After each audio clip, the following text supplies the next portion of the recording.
Hello and welcome to the Q&A edition of the CBB Supershow. I'm your host, Walter Waddell, aka Dub Deuce 85, and we are coming to you live on the FTN Network, our usual Saturday morning slot where we typically talk about college football and the happenings, the injuries, the depth chart changes, all that good stuff. But we only have Army-Navy showdown. Not a lot going on in the college football world. That is for the true degens. I'll throw a lineup in, but I'm certainly not dedicating a lot of my hard-earned dollars to that one because we know both teams will run the ball with 15 different players each. My primary focus today is on all of the college basketball madness, early season madness that we have. We're about 1 month into the season. This is the first slate of the young college basketball season in which it was not dominated for football on a Saturday. So the first Saturday of really non-football. We've got great contests. We've got two mania queues. We've got a plethora of sound, solid, high upside GPPs, and a ton of fun will be had by all. Depending on your situation, kind of mentioned this last night, I would encourage you to try and watch at least parts of the games if you can. Stream them, run them back, watch them on demand. You just see a lot of different things that you ordinarily would miss if you're just looking at box scores and live play-by-plays. And I get it. We all got families. Some of us are busier than others, but it is a very rewarding experience and something that's going to help you out in the long term. All right, so we broke down the entire main slate yesterday. Had some time to really think on it. I'm going to be talking about any other betting stuff or any other plays that have really come to me. I'm still feeling pretty confident, comfortable. Well, maybe not comfortable. That might be the wrong word to use, but I'm confident in the fact that we're going to be playing Zach Edey today. I see a lot of talk in the Discord this morning about, man, we've been team fade Edey. 11-7 so much.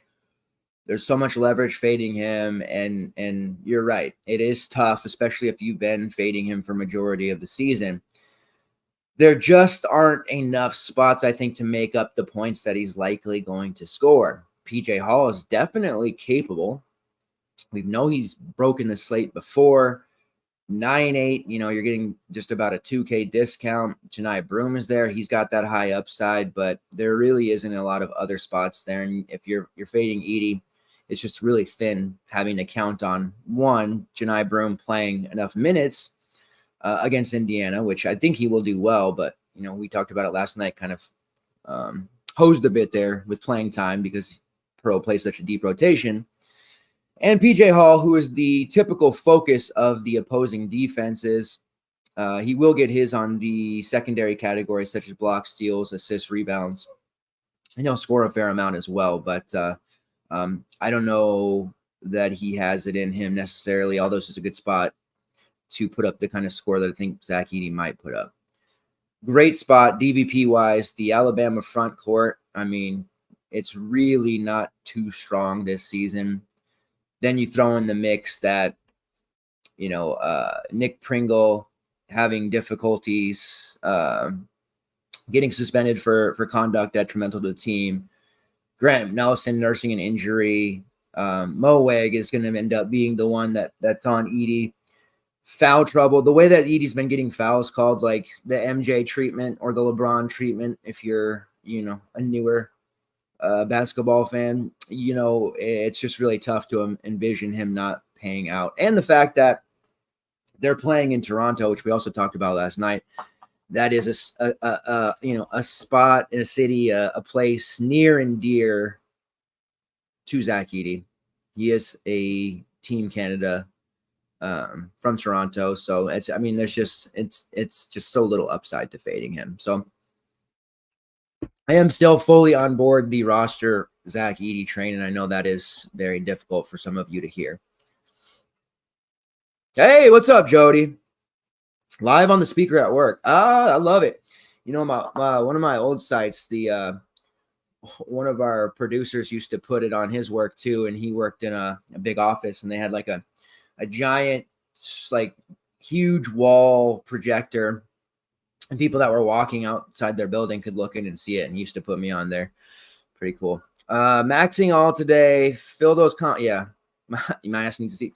Yeah, this is a good opportunity to show, you know, DraftKings that there is demand. We want to fill these up. At least, you know, do your part. I'm not sitting here trying to rally the troops and cheerlead and say, hey, we got to fill everything up, guys. But we definitely don't want to have too much overlay because they will use that as a way to penalize. Unfortunately, even on small slates on NFL Sundays that don't fill, they use that to penalize and make contests lower. But definitely got to like the 5K to first, which I know doesn't get some of the professional NBA, NFL players out of bed, but it is a nice little treat there. The 222 is a 5K to first with 100 players. That's a pretty good one. Still have the Mania bracket, which 49 minutes from lock. We're still about 25, 30 spots remaining in that. And then a ton of cash games, DUs, WTAs, lots of good stuff there. So definitely want to take advantage of that. So this is the Q&A spot. I have some questions from Discord, some that DM'd me earlier. I'm going to go through and answer those, giving my own take. You guys can lead the discussion as you see fit. If you have any other questions, I did just want to start it with the Zach Edey train there and really kind of just put people at ease that, yeah, we are still going to be running with him. How to make him fit. We talked at length about the various values. I still feel pretty good about the values that we are going to play.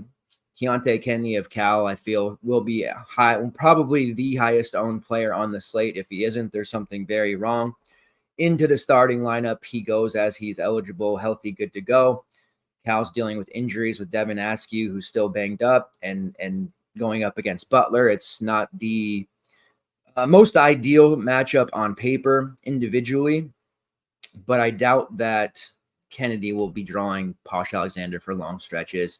He'll probably get DJ Davis or perhaps Pierre Brooks, and I think he's going to do just fine. At the very least, we know he's going to play 30-plus minutes, which is great for that price, sub 5K. So kind of an easy lock and load value there. The big one is Zakai Zeigler, who's at 4.7. Started the last two games. He's very high on my value list. 27 and 28 minutes in his past two starts. Did eclipse value easily in those. Taking plenty of shots. His assist rate is starting to spike. We're seeing him initiate the offense. Still probably a ways to go before he's fully 100% injury-free, ailment-free, but working in the right direction. I do like the Vols quite a bit. I usually do, as our buddy Aaron in the Discord pointed out earlier. I like them as far as, you know, covering today. I like them as far as DFS goes. I did see on Randall's betting show that was on right before we went live that he is siding with the Vols as well. I don't really trust Illinois at all. Yesterday, we had a couple people in the chat asking about betting the Illinois side. I think that's very tough. The Vols tend to be especially tough during the regular season. I know they have a few losses already, but you really have to consider the opponents and who they've played so far. Those losses coming against Purdue, 4-point loss, Kansas, a 9-point loss, and North Carolina, an 8-point loss. Getting back on track, I do think they win this game. And there's a game coming up next Saturday against NC State. That'll be a big one, too, before conference play starts. But I like them a lot, and I think playing Zakai Zeigler makes a lot of sense, both offensively and defensively, and I don't think we'll have him below 5K for very much longer, especially after what he does today. I feel pretty good about that. Other values, Florida State, still think Deontay Green at 5K makes a lot of sense. Got a starting role last game.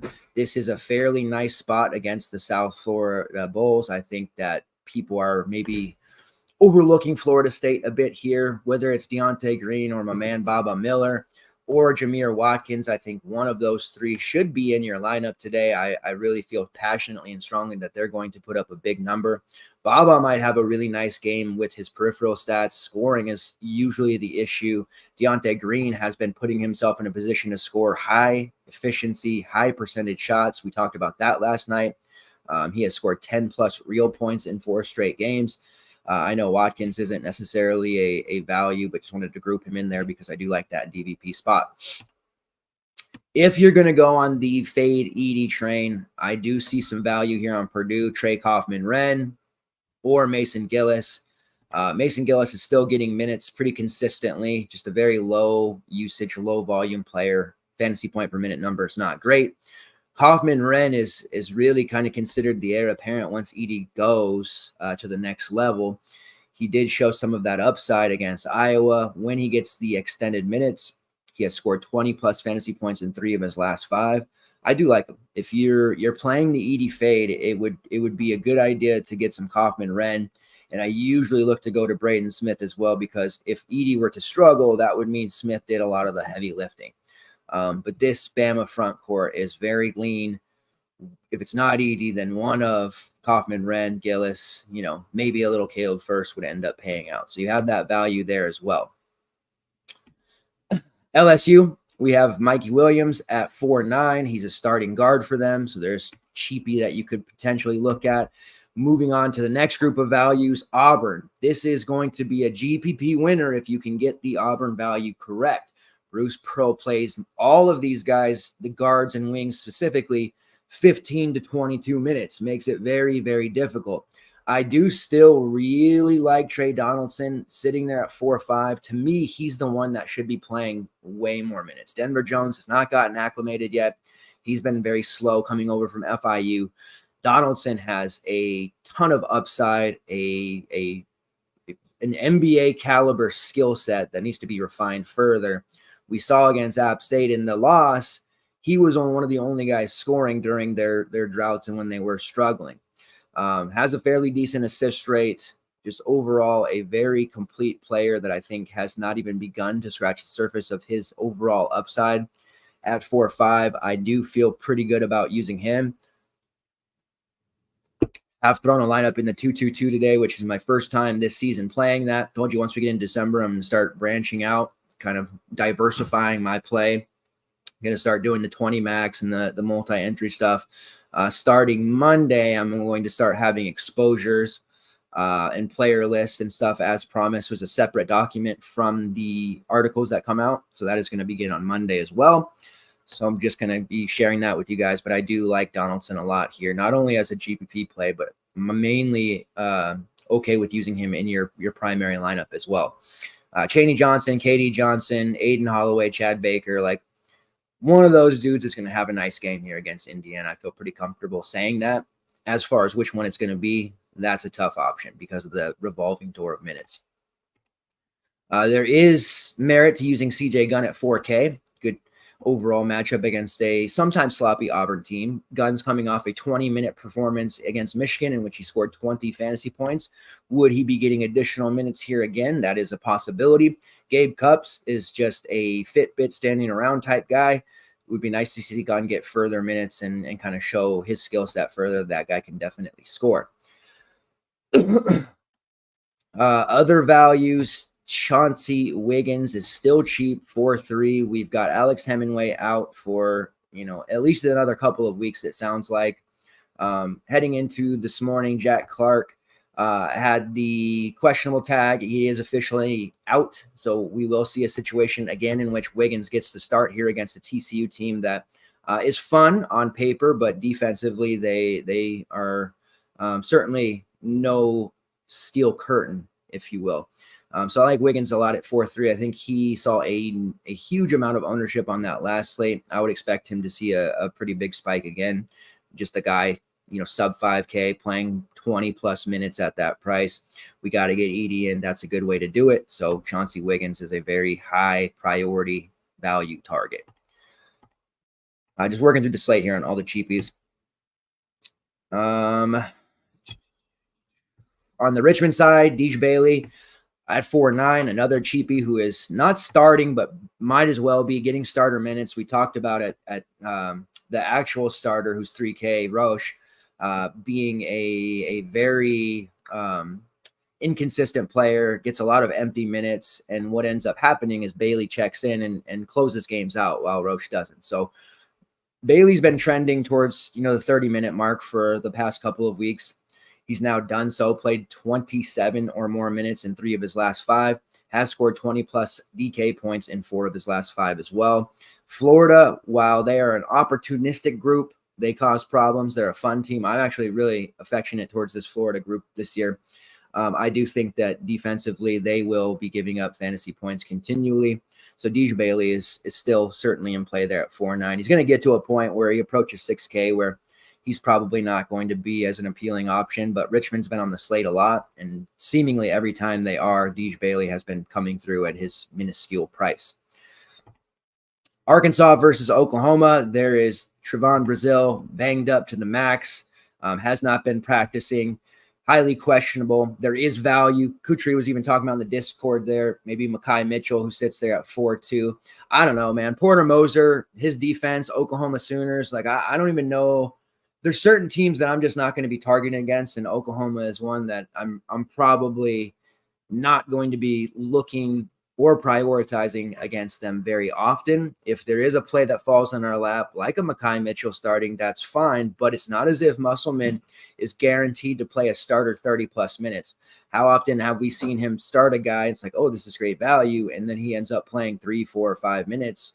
Guy comes off the bench, maybe Bayfall will come off the bench and play a big role.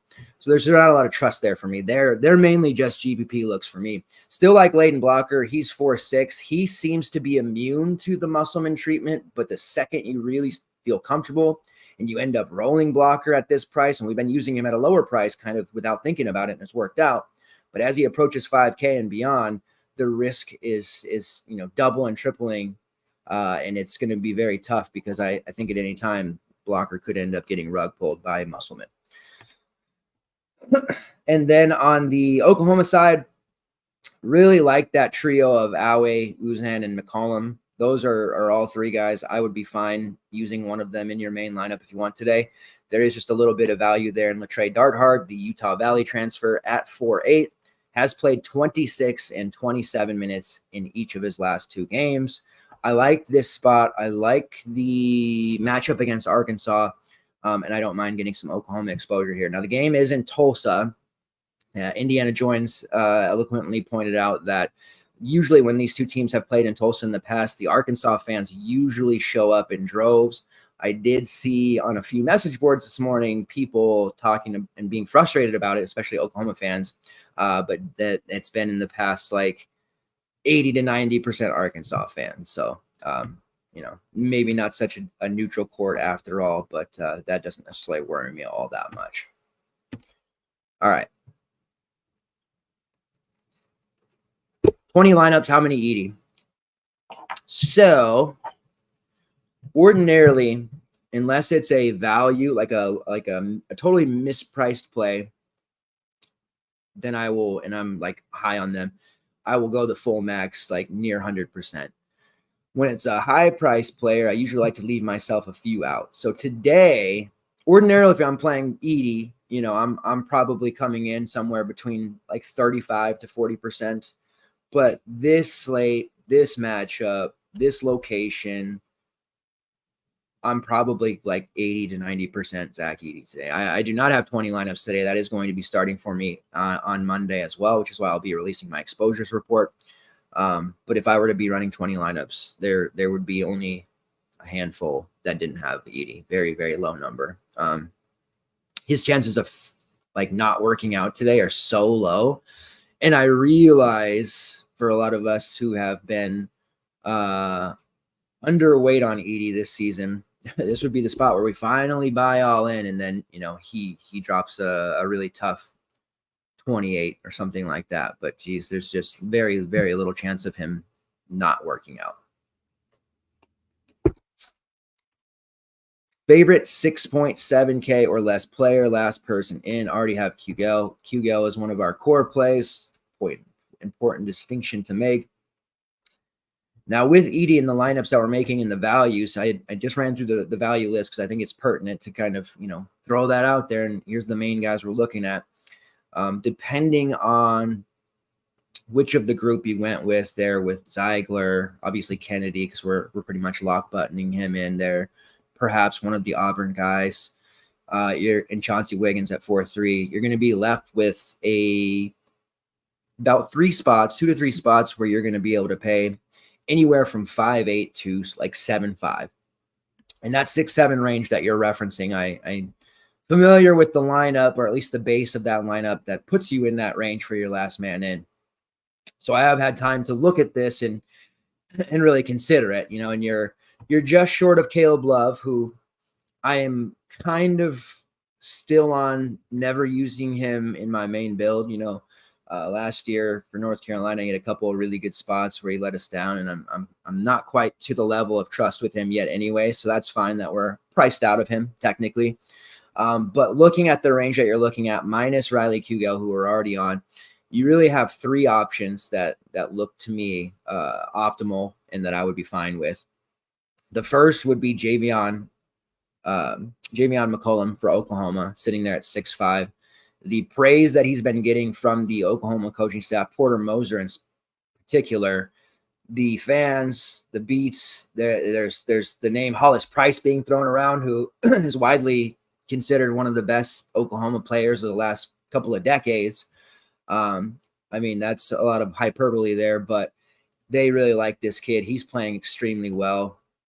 6.5 is a very cheap price for him. You look in competitive games, and this one should remain competitive throughout, playing over 30 minutes with ease. It's the blowout games where, he's getting dumped down to low to mid 20s. And even in those games, like the Pine Bluff win, he played 23 minutes. He still hit 30 fantasy points. So he's highly involved, taking a ton of shots. This Oklahoma team, Randall made a good point this morning on his betting show. Like, people continue to overlook them.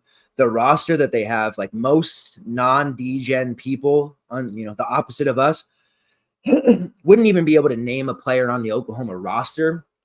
It is lacking in star power, but it's a very cohesive unit already. They added some transfers, some new pieces, but they play really well together. And Porter's really got his guys there, the defensive guys who are going to prioritize that, and that's where they're going to get their minutes from. Otega, Oawi, Milos Uzen, like those guys play solid enough defense, especially Otega, that they're always going to be there. Javion McCollum, defensively, very good on ball. He's clearly earned a big role. His offense is solid. He was one of the top players for Siena for a couple of years. His 3-point shooting is very solid at 37%.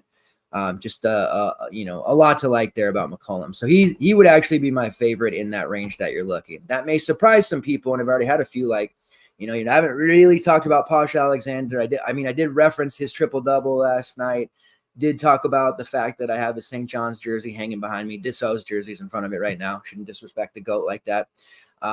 Posh is a good play at 6.5 as well. Going up against the Cal team, they're still figuring things out. I think with Keontae Kennedy in the mix, they're going to be better than we've seen, but it's still going to be Cal. They're still a team, that has turnover issues. I think that Posh makes a lot of sense there. I think he will end up causing havoc, ripping off his 3 or 4 steals. The only issue really with Posh is his 3-point shooting has not gotten any better. But the fact of the matter is he's putting up 30-plus fantasy point games while scoring less than 10 to 12 points, which is truly impressive. If you had Posh Alexander's peripherals mixed with Cam Thomas collegiate scoring, and I know he's been scoring a bunch in the NBA too, that would be one hell of a player. We had that once before. His name was Bryce Cotton. You guys may remember from Providence, but that would be the ultimate combo. But I obviously respect Posh. His scoring is just what worries me there. I'm at 6.5. I think he's priced kind of to the tippy top there. But he's number 2 behind Javion McCollum. So you can take your pick there. And I did say there are 3 options there. The third you won't really like, but I'll say it anyway. Sky Clark for Louisville, sitting there at also 6.5, playing DePaul. Really, Louisville has a lot of dysfunction happening Their roster leaves a bit to be desired, but they're playing DePaul, and there's really no further analysis needed. Sky Clark does get to the foul line a lot, so those are your three options in that range, with McCollum being the priority for me.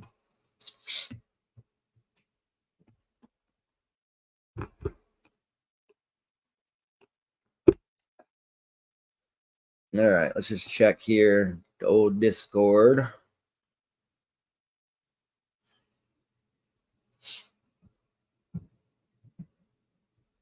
Oh, wow. Okay. Kelware game time decision.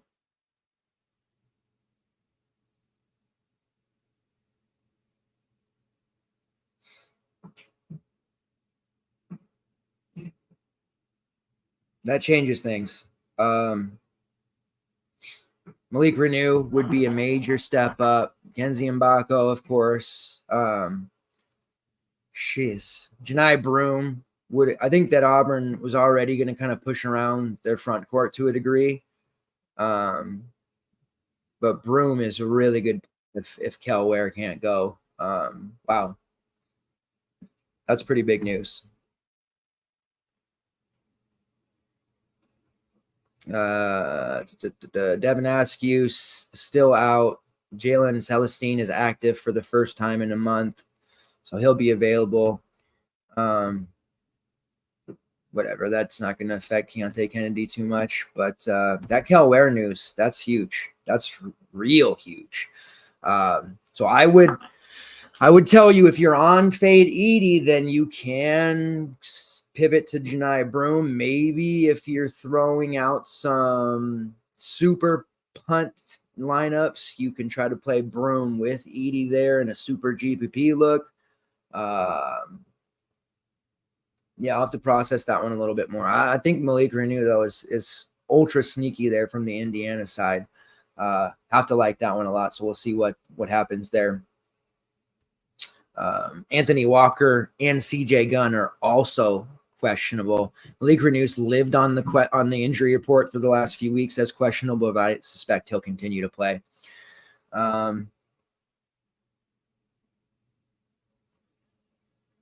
Kenzie Mbako might be the option there at 5.5. They're going to let him do a lot there. I do not expect Renew to miss. He's been questionable for a few weeks. I've seen people in the Discord kind of talking about that.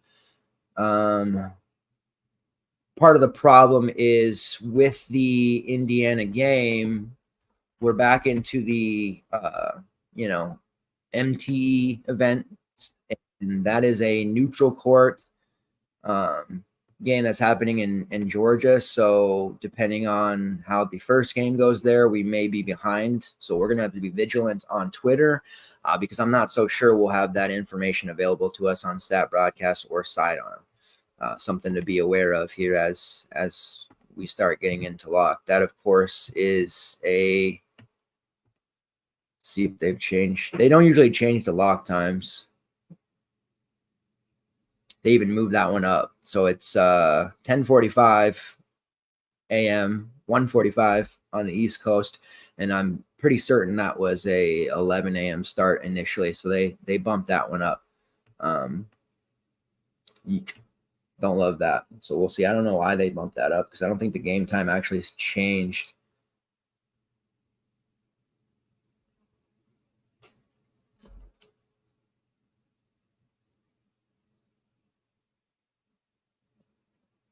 I don't know if that actually changed.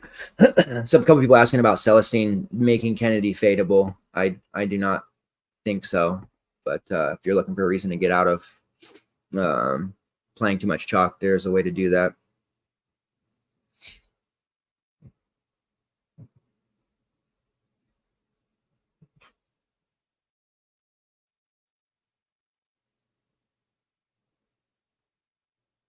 You guys know USC's charging almost $17,000 for tickets this weekend to see Bronny James debut, and is even going to play 10 minutes. Like, wow, USC's great. They're wild for that one. Absolutely wild for that one.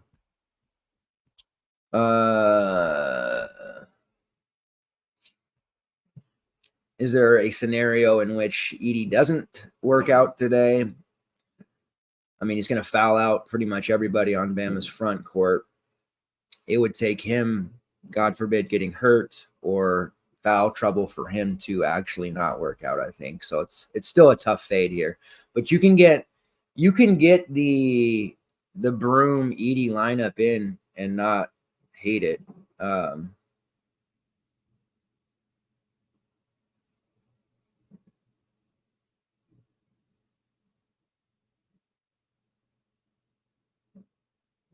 I'm deciding on Mbako. Sorry, just trying to decide where I want to go there with Mackenzie on that one. I have a little bit of time there, but trying to see where we could go. By the way, Posh Play of the Day, number 3 of the season. We're 0-2. I protect that Posh Play of the Day record. Tyler Perry didn't start us off very well. It is a forward this time, Jameer Watkins of Florida State. Don't see a lot of ownership on him. Playing against the South Florida group, I feel pretty confident that he's going to pan out in a big way. I am extremely nervous about not using Baba Miller. Going to have an alt build with him too, because if there were a matchup for him to break out offensively, this would be the spot as well. No doubt about it.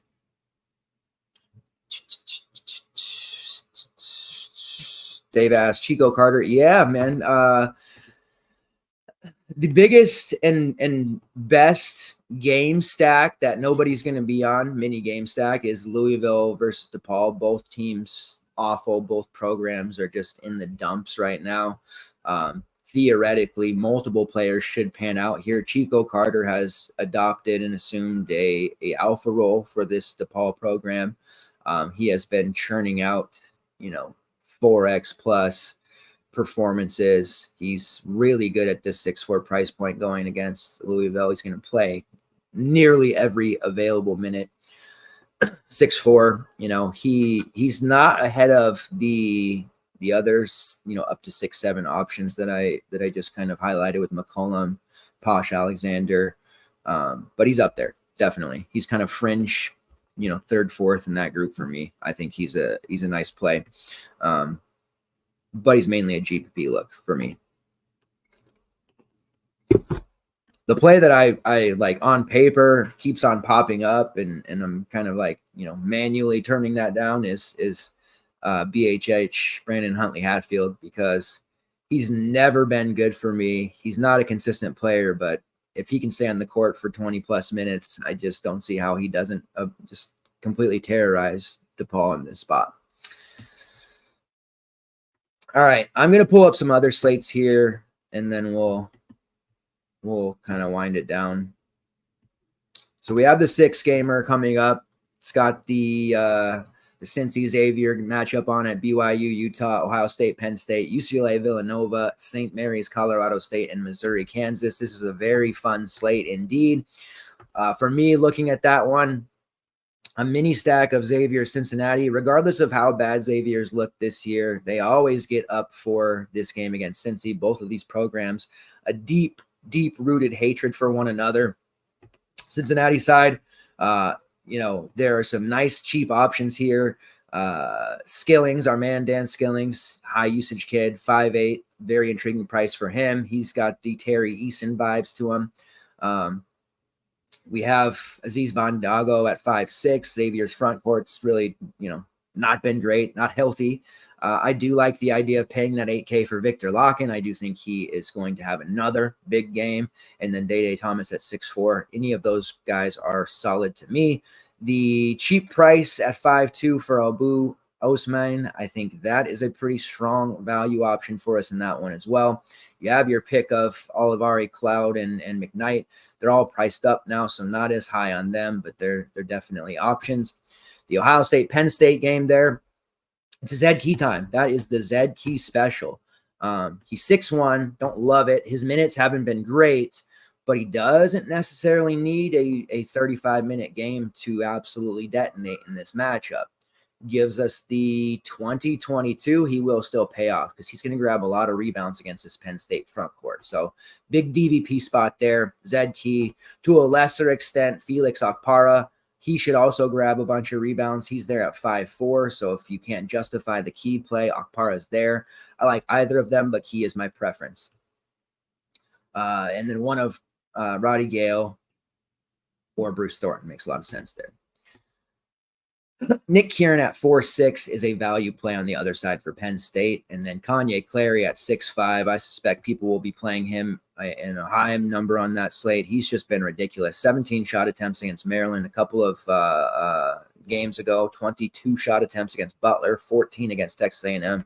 He is just detonating and getting every shot that he wants here for this Penn State team. Kansas, tough decision with Dickinson and McCullough being so expensive. They are in a great spot against this Missouri team. Don't hate the idea of using either, but it's just a really tough ask because of their prices. Missouri, a name to be aware of for the future. Anthony Robinson, he's too expensive at 4.9, but he's the point guard of the future for this team, and he's really looked good lately, and that's why his price has been a little bit higher than you'd expect.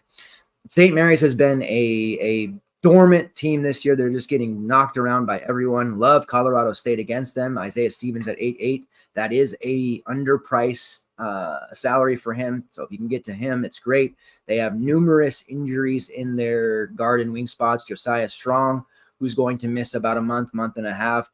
And then you have Jalen Lake, who's also going to be dealing with a finger issue and is probably out until another 3 or 4 weeks as well.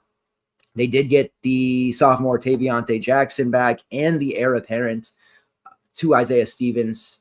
Played 1 minute in his first game back, 13 in their last one against Denver. Actually had 6 points, 4 rebounds, 2 assists, a block, steal. Filled it up there, 18 fantasy points. Obviously, it's tough to use him yet without a 20-minute more assurance, but with the injuries that they have at the guard spot and the ineffectiveness of our guy, Rashawn Mbemba, who I had high hopes for, I do think Jackson ends up playing more minutes today, and if he gets close to the 20-minute mark, he's going to pay off that price pretty easily.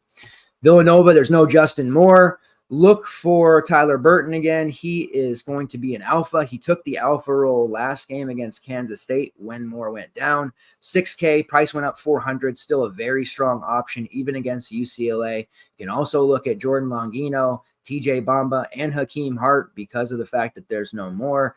Dixon at 7.1's okay. I just don't prefer that price, and I'm still probably not looking to Mark Armstrong at 4K. Even without Moore, I just don't think he's going to be it. UCLA, where I'm just Adim Bana, can't do it with him. Adi Mara at 5K is your top value for the Bruins side going against that Villanova front court.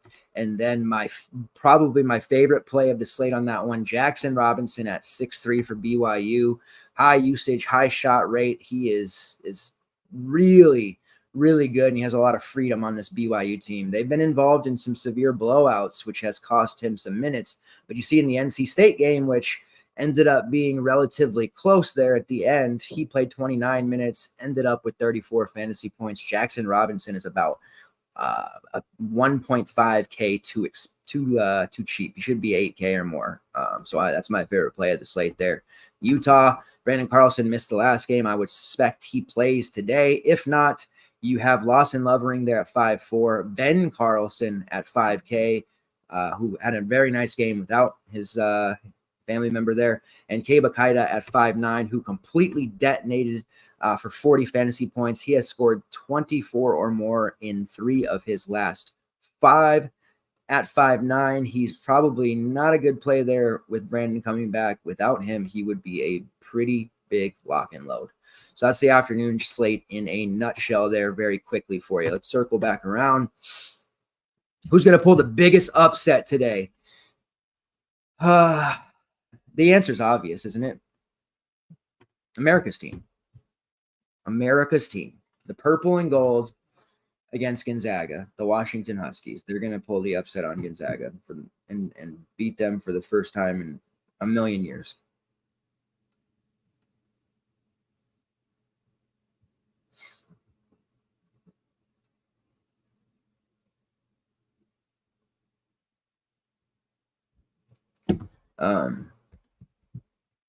I can't bet it here because of my location, but if I could, I definitely would. I think they have a chance. I really, really do.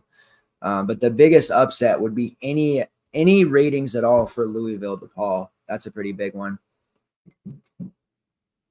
There was one more here that I felt was pretty interesting. Just want to look at the updated line.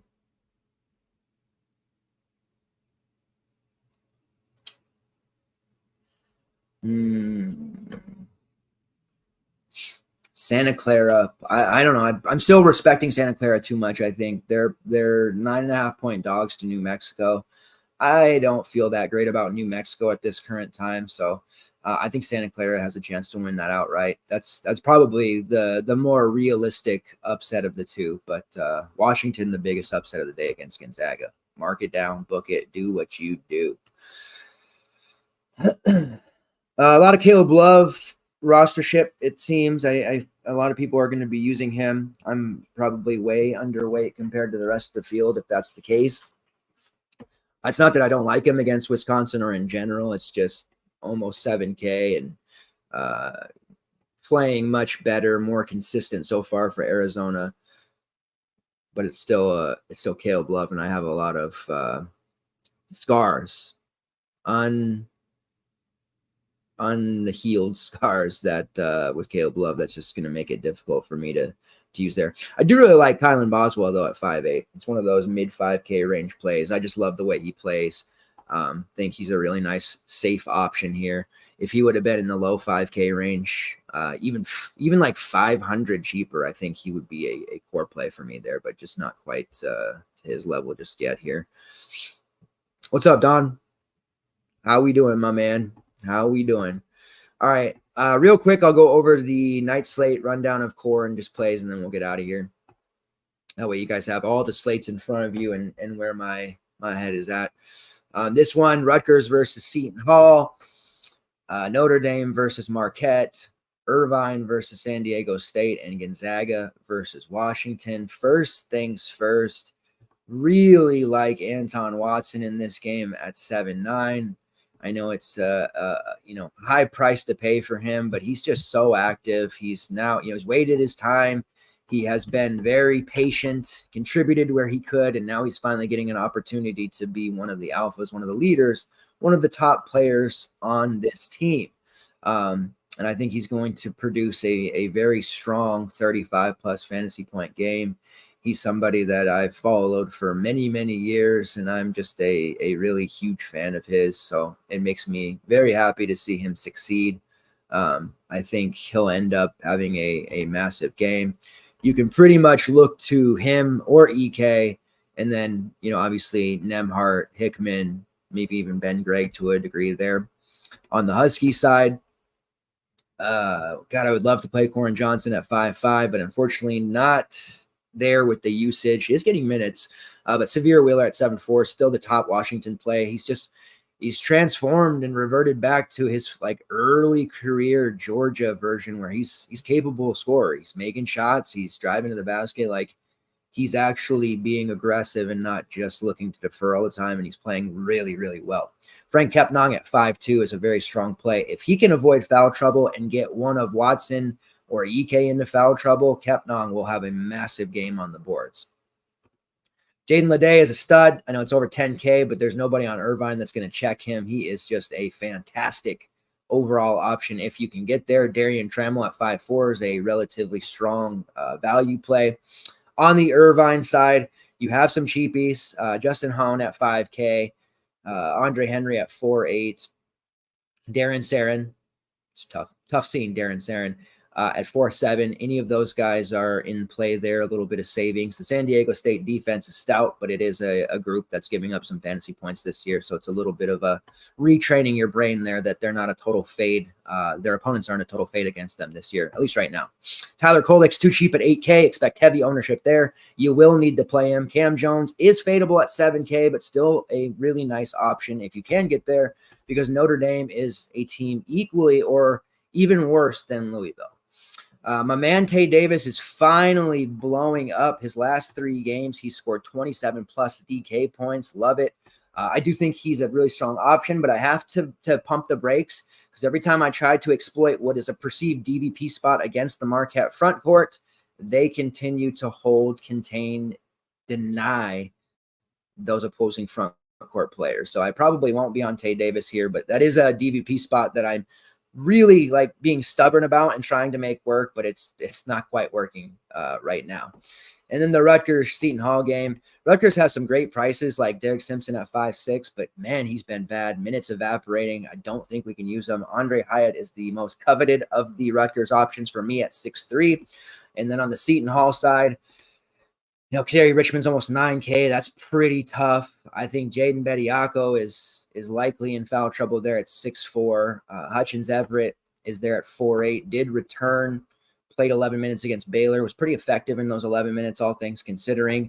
What that does is muddy the waters for Isaiah Coleman, Alamir Dawes at 6'1", or at Dylan Adewusu at 6'2". Those are your two most playable options, at least from a reasonable salary standpoint, but neither of them are very exciting. Don't have a ton of upside.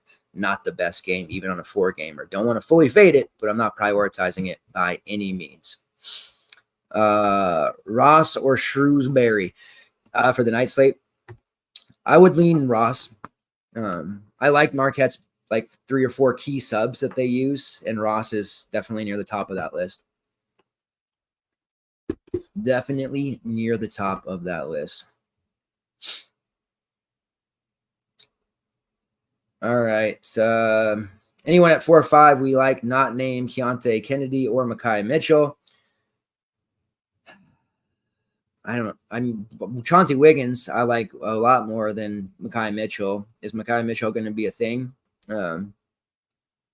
If so, I'm going to be way overweight compared to the rest of the field. So if I lose to Mekhi Mitchell, that's fine. But there's just a lot of risk there with the minutes. But of course, if Brazil is well and truly out, then that kind of changes things to a degree. But that would just mean like Jalen Graham comes from the ceiling a la Sting and ends up taking all the minutes or something crazy like that. All right, I think that will wrap it up. Feel good. Got some bets in there. We got some plays in there. We've got all slates taken care of. I think no loose ends. The Kel Ware news is what we'll monitor now at this point. My number one favorite player prop of the day on DK is Zakai Zeigler. It's 15.5 PRA. That's points, rebounds, and assists. I know you guys know that by now. -125. A little juice, a little tiny bit, but not a lot.